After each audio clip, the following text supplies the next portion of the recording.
2 weeks ago today, a man wrongfully convicted of 2 murders in Kalamazoo County walked out of prison. We were there in late February as Jeff Titus was set free after 21 years on the wrong side of barbed wire. Target 8 investigator Ken Kolker, whose stories in 2017 raised serious questions about that case, spent yesterday afternoon with Jeff Titus. Jeff Titus is living with a relative in Southwest Michigan. He doesn't want to say where because he knows some people might still think he's a killer. All this woods, deer running everywhere. Yeah. And turkeys. Oh, man. I'm sitting here and those 8 gobblers, and some of them have nice long beards. I'm going, oh. As long as yours? Longer. Titus vowed early last year not to shave or cut his hair until he was set free. See, I figured I'd be out before Christmas. I could play Santa Claus. Yeah. He was a suspect from the beginning in the 1990 murders of hunters Doug Estes and Jim Bennett in the Fulton State game area next to his property, but the original detectives quickly cleared him. A cold case team later ignored his alibi witnesses, leading to his conviction in a double life sentence in 2002. In prison, Titus worked as a tutor and on the yard crew while making greeting cards on the side. I probably got 15, 20,000 greeting cards. He says he was robbed in prison and sucker punched. Somebody threw boiling hot water with soap in it on my back. That was 20 years, 21 years lost. Yes, it was. I missed the birth of my 3 grandsons. I missed walking both of my daughters down the aisle. Your mom had talked about hoping to stay alive long enough to see you. Yeah, she didn't get to make it. She died in May 19th of 21. The Michigan Innocence Clinic took up his case a decade ago at the request of the original detectives. That led to a Target 8 investigation in 2017 that exposed serious flaws in the case. But it was the producers of a podcast and true crime TV show who discovered an alternate suspect, an Ohio serial killer named Thomas Dillon, who has since died. Welcome out.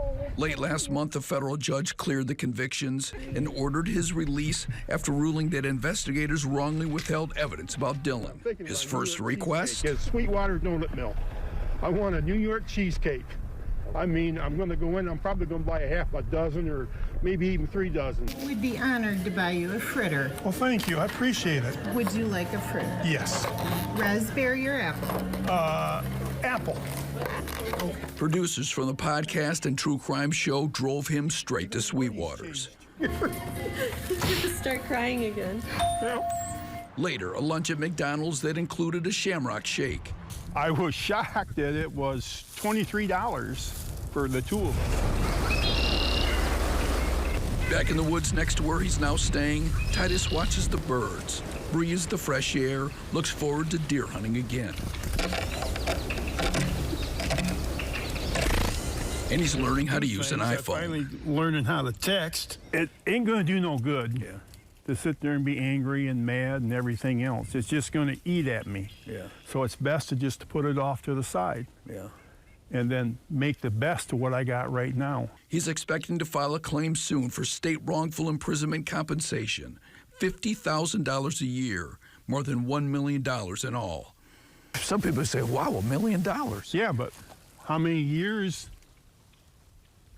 did I spend in that hellhole to get that when I could have been out making money?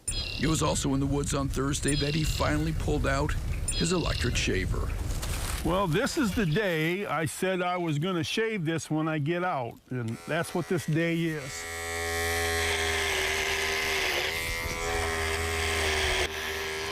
I feel like I'm getting back to be a human. In the future, when somebody hears the name Jeff Titus, what do you want them to think? That I'm a man that went to prison that should never have gone and is innocent. Titus's attorney told us that he'll file a claim for that wrongful imprisonment compensation once the Kalamazoo County prosecutor decides whether he'll retry the case. Yeah, so he could get some money back from that. Yeah, he could get, $1 million. Does he feel like that's still hanging over his head, the possibility of being retried?